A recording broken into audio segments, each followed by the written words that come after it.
us move on to our next speaker.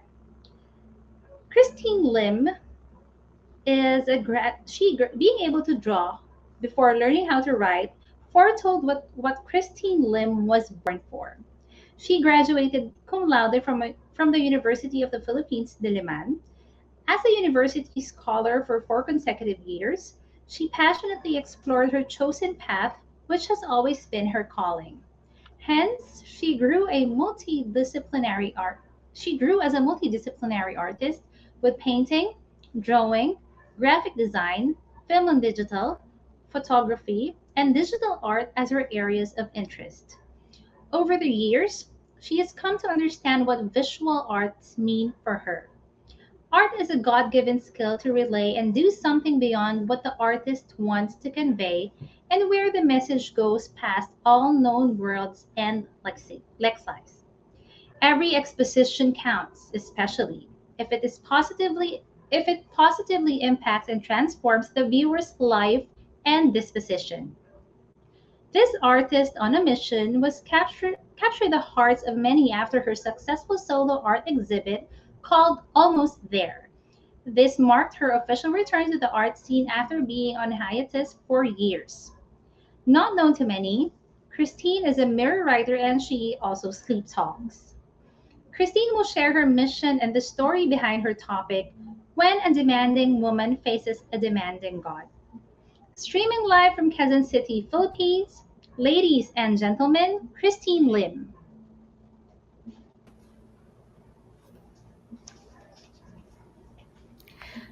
Good evening, everyone, and thank you for having me here. It is such an honor to be part of Global Women Who Rule 2022. I would like to thank my dear friend, Ms. Kathy Solis, for nominating me, Ms. Apple Esplana Manansala for founding and spearheading this wonderful project, and of course, all of you who took time to be with us tonight. It is such a blessed evening indeed.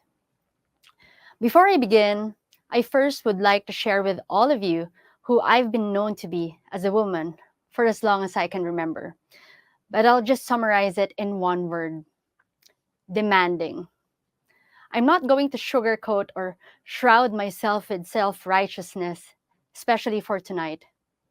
I am not the nicest person you will meet. I'm not perfect. I have flaws, a lot. And for the longest time, amidst my flaws, I was still so demanding to get things I deemed I was entitled to have.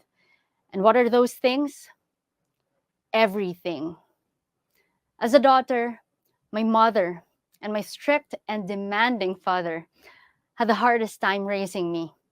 I always insisted on what I wanted, even I had to go against them.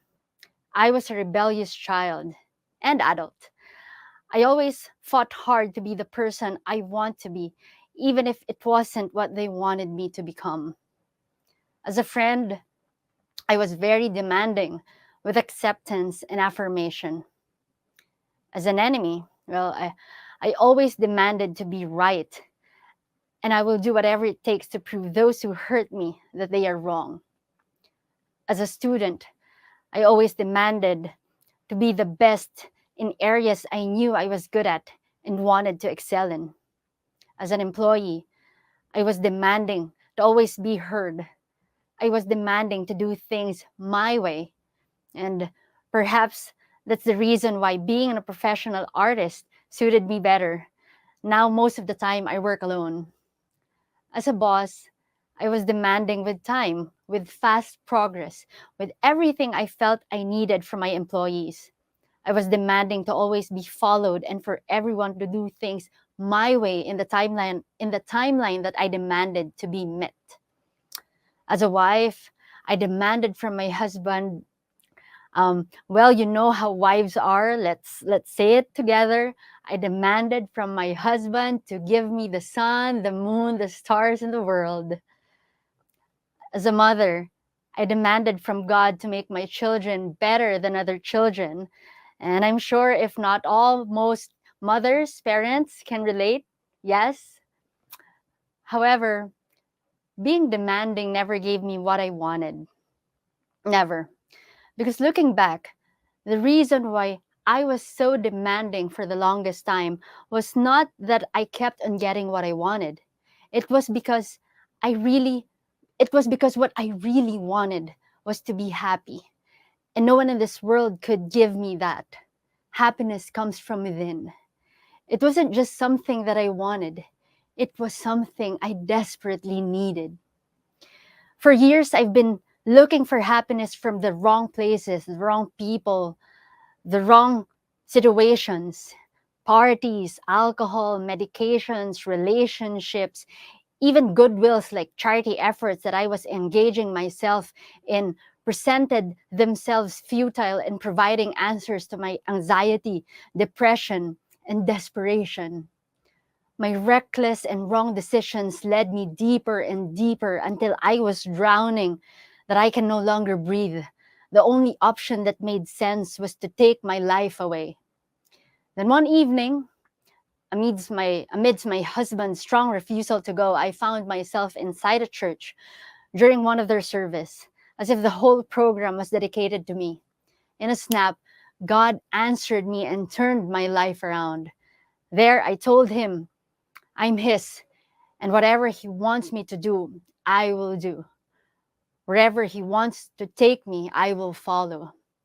And my journey as a new Christian was just so full of overflowing blessings. And I was in heaven. I was happy. But then I also realized that being a Christian is also a calling to continuously change for the better. And how do we do that? We get our faith stretched, we get tested, we get broken so we can be made new again.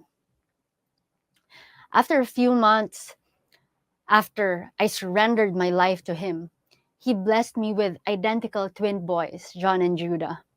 I only asked for a son and he gave me two. But then I delivered them prematurely at only 6 months postnatal. At first, everything was okay. Both John and Judah were improving. But after 2 months, John's operation turned into a disaster. I saw my son John in pain. I watched him for one long, agonizing month as he slowly suffered and deteriorated with his intestines sticking out of his tummy due to errors from his operation. In front of doctors and parents and other people, I wanted to be strong. I showed them my steadfast faith in the Lord.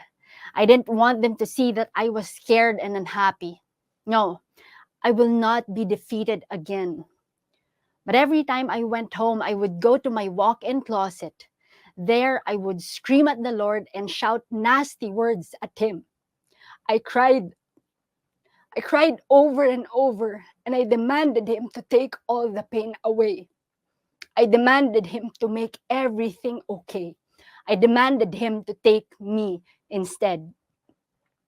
Then one evening, as I cried myself dry, face down on the floor, I found myself in a place where I saw the face of a demanding God. There he was, demanding something, and his presence was resounding. But he wasn't demanding for the life of my son, John. He wasn't demanding for mine. He wasn't demanding to get anything that I have. Why would he demand to get something he owns in the first place? No, it wasn't that. What he was demanding from me was for me to allow him to love me. What he was demanding from me was to accept what he wanted to give, and he was willing to give me everything. Everything I never knew I needed, but I needed so desperately. And it dawned on me, I never really allowed anyone to truly love me. I always had this wall of distrust toward everyone around me. I always felt people were insincere, unfaithful, dishonest. Was it due to the paranoid personality disorder that I was clinically diagnosed with? Perhaps, perhaps. But there on the floor of my walk-in closet, with my cheeks resting on the puddle of my tears, I stretched out my arms on the ground and just allowed myself to be loved by him completely. There, I fully surrendered and trusted him with John's life, with my everything. John is now happy with Jesus. Yes, John is no longer with me, but surrendering to God with all that I am was the best decision that I've ever made in my entire life. And I couldn't be more grateful. I have a beautiful family, two amazing children, Justin and Judah, and a loving and a handsome husband, Jasper. Wonderful and amazing parents. And the rarest gift God can give me, a mother-in-law I was able to click with. Through that moment, I also was able to hear God's calling to live my life as how it should be. I've turned away from the art scene for 10 years, ignoring and disregarding the talent that He gave me. For years, I didn't use it. I went against what He specifically instructed everyone with regards to the special giftings that He has blessed us with.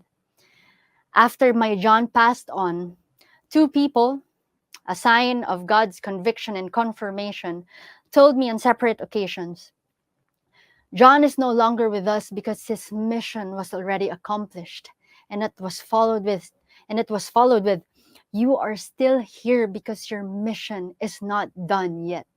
What is your mission?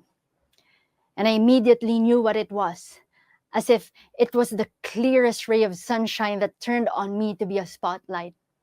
It was time to be who I was, to be the artist that I was created for. It was time for me to go back to art, not to build a career, but because I have a mission to accomplish. I came back to be His artist on a mission. My journey in the art industry and outside of it has been more than what I ever dreamed of. I never even prayed for any of this. I never prayed for the favors, blessings, and provisions that God has been showering me.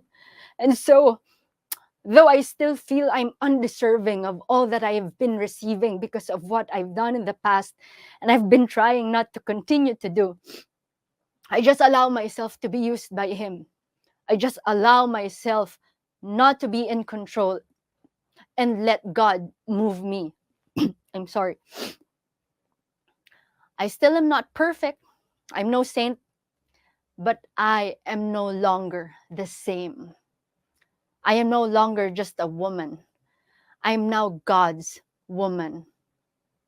Now I'm happy. I have more than what I want. I have all that I need. And it is true.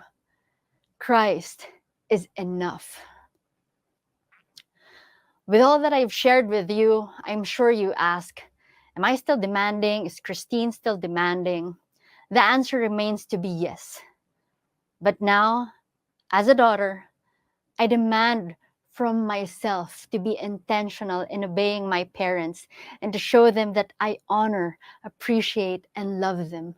To listen and to keep on learning how to breathe whenever disagreements arise. As a friend, I demand from myself to be patient and more sensitive. As a still considered enemy by some, I demand from myself to never try to defend myself or feel the need to explain or share my side of the story. I demand from myself to learn to control my temper, manage my emotions, and be forgiving with or without an apology from those who hurt me. I demand from myself to remember that I'm no better and I too need to be forgiven.